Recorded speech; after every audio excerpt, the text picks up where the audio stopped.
നമസ്തേ. പഴമൊഴികളിലേക്ക് ഒരു പ്രയാണം എന്ന വിഭാഗത്തിൽ ഇന്ന് നമ്മൾ അറിയുവാൻ ശ്രമിക്കുന്ന പഴമൊഴി, മണ്ണും ചാരി നിന്നവൻ പെണ്ണും കൊണ്ടുപോയി. അയ്യോ, എവിടെയാ സംഭവം? എന്നാ സംഭവം? ആരാ കൊണ്ടുപോയത്?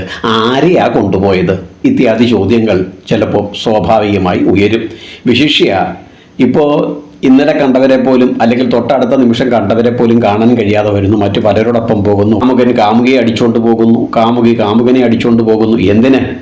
പലപ്പോഴും പഴമൊഴികളെപ്പറ്റി പറയുമ്പോൾ അതിനുള്ള ഉദാഹരണം കണ്ടെത്തുവാനും നമ്മുടെ ജീവിതവുമായി അതിനെ ബന്ധിപ്പിക്കുവാനും വളരെ ബുദ്ധിമുട്ടും.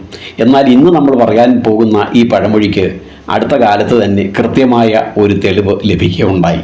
ഏകദേശം ഒരു 2-3 മാസങ്ങൾക്ക് മുമ്പ് പേപ്പറിൽ വന്നൊരു വാർത്തയുണ്ടായിരുന്നു.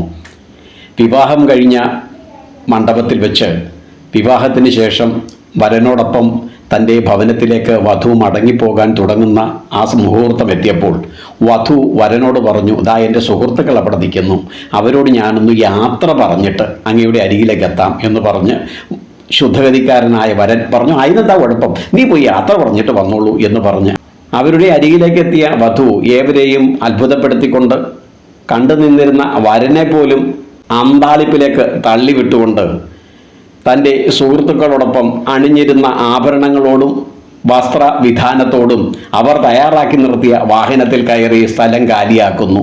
എന്താ സംഭവിച്ചത്? എങ്ങനെയാണ് ഇതിനെ നേരിടേണ്ടതെന്നറിയാതെ പകച്ചു നിൽക്കുന്നു പാവം വരൻ. എന്തായാലും ഒന്നുറപ്പാണ്, ഈ സമയത്ത് അത് കണ്ടുകൊണ്ട് നിന്നവരുടെ മനസ്സ് മുഴുവൻ പറഞ്ഞു കാണും, മണ്ണും ചാരി നിന്നവൻ പെണ്ണും കൊണ്ടുപോയേ എന്ന്. ഇതുതന്നെയാണ്. ഇത് വിവാഹകാര്യത്തിലാകണമെന്നില്ല. പലപ്പോഴും നമ്മൾ പല രീതിയിലുള്ള എഫർട്ടിലൂടെ, കഠിനമായ വ്യഥകളിലൂടെ, ജീവിത സാഹചര്യങ്ങളുമായി മൽപ്പിടുത്തം നടത്തി പലതും നമ്മൾ സ്വരുക്കൂട്ടും. എന്നാൽ മറ്റു പലരുമായിരിക്കും അതിൻ്റെ ഫലം അനുഭവിക്കുവാൻ എത്തപ്പെടുന്നത്. നമ്മെ ട്രാപ്പിൽപ്പെടുത്തിയോ അല്ലെങ്കിൽ നമ്മിൽ നിന്ന് വിദഗ്ധമായി അവരത് അനുഭവിക്കും. പെടാപ്പാടുപെട്ട നമ്മുടെ വിയർപ്പ് മാത്രം പാഴായി പോകും. നമ്മൾ അനുഭവിക്കേണ്ടതും നമ്മൾ നേടേണ്ടതുമായിട്ടുള്ള സൗഭാഗ്യങ്ങൾ മറ്റു പലരും ചതിയിലൂടെയും കുശാഗ്രബുദ്ധിയിലൂടെയും കരഗതമാക്കുന്നത് ഒരു മാർഗവുമില്ലാതെ നിശബ്ദരായും നിഷ്പ്രഭരായും നമ്മൾക്ക് നോക്കി നിൽക്കേണ്ട പല സാഹചര്യവും ജീവിതത്തിലേക്ക് എത്തും. ഇത് തൊഴിൽ മേഖലകളിലാണെങ്കിലും ഒരുപക്ഷെ നമ്മൾക്ക് അർഹമായി ലഭിക്കേണ്ടിയിരിക്കുന്ന ഒരു പ്രൊമോഷൻ അത് മറ്റു പലരും കുശാഗ്രബുദ്ധിയിലൂടെ വളഞ്ഞ വഴിയിലൂടെ അവർക്ക് കരഗതമാക്കത്തക്ക തരത്തിലേക്ക് മാറ്റപ്പെടും. ഒന്നും ചെയ്യുവാൻ കഴിയാതെ പകച്ചു നിൽക്കും. നമ്മൾക്ക് ലഭിക്കേണ്ട പലതും ഇപ്രകാരം മറ്റു പലരും കൊണ്ടുപോകുമ്പോൾ നമ്മുടെ ഓരോരുത്തരുടെയും ഉള്ളിലിരുന്ന് മനസ്സ് നമ്മളോട് മന്ത്രിക്കും, മണ്ണും ചാരി നിന്നവൻ പെണ്ണും കൊണ്ടുപോയല്ലോ എന്ന്. അപ്പോൾ എപ്പോഴും പെണ്ണ് കൊണ്ടുപോകണമെന്നില്ല, പെണ്ണിനെ കൊണ്ടുപോകണമെന്നുമില്ല.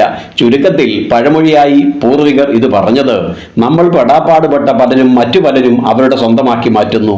നമ്മൾ അത് കണ്ടുകൊണ്ട് നിൽക്കേണ്ടതായ അവസ്ഥ വരും. അതുകൊണ്ട് അല്പമൊന്ന് ശ്രദ്ധിക്കണം. അവനവൻ പെടാപ്പാടുപെട്ടതും അവനവൻ്റെ എഫർട്ടോടുകൂടി കരഗതമാക്കിയതും മറ്റുള്ളവൻ്റെ അവർക്ക് കൊണ്ടുപോകുവാനുള്ള അവസരം സ്വയം സൃഷ്ടിക്കാതെ അത്തരത്തിലുള്ള സാധ്യതകളുടെ പഴുതിനെ മുഴുവൻ അടച്ചുകൊണ്ട് ശ്രദ്ധയോടും ഏകാഗ്രതയോടും കൂടി വേണം കർമ്മപദത്തിൽ സഞ്ചരിക്കേണ്ടത്. ഇല്ല എങ്കിൽ സ്വത്താകട്ടെ, സമ്പത്താകട്ടെ, എന്തിന് സ്വന്തം പ്രാണപ്രിയസിയാകട്ടെ, പതിയാകട്ടെ, കാമുകനാകട്ടെ, മറ്റു പലരും പലപ്പോഴും പകുത്തുകൊണ്ടു പോകും. അതിന് സാക്ഷികളായി നിൽക്കേണ്ടി വരും. അതുകൊണ്ട് ശ്രദ്ധയോടുകൂടി ജാഗരൂകരായി ദൈനംദിന ജീവിതത്തിൽ വ്യാപൃതരാകൂ. മാലോകരെ കൊണ്ട് നമുക്ക് അർഹതപ്പെട്ടത് മറ്റു പലരും കൊണ്ടുപോകുമ്പോൾ അവരെ കൊണ്ട് ഇത് പറയിപ്പിക്കുവാനുള്ള അവസരം ആർക്ക് സംഭവിക്കാതിരിക്കട്ടെ. ഓരോരുത്തരും സ്വന്തം കൂർമ്മബുദ്ധിയോടും വകതിരിവോടും യുക്തിബോധത്തോടും കർമ്മപദത്തിൽ ഈ മുന്നറിയിപ്പിനെ യഥാരീതി സ്വീകരിച്ചുകൊണ്ട് ഊർജ്ജസ്വലരായി മാറട്ടെ. നമ്മുടെ ആരുടെയും ജീവിതത്തിൽ അത്തരത്തിലുള്ള അവസരങ്ങൾ സംഭവിക്കുവാൻ അറിഞ്ഞുകൊണ്ട് അവസരം സൃഷ്ടിക്കാതിരിക്കുവാൻ പ്രത്യേകമൊന്ന് ശ്രദ്ധിക്കുക. മറ്റൊരു പഴമൊഴിയുമായി വീണ്ടും കണ്ടുമുട്ടുന്നത് വരെ പ്രിയമിത്രങ്ങളെ, ഏവർക്കും നമസ്കാരം.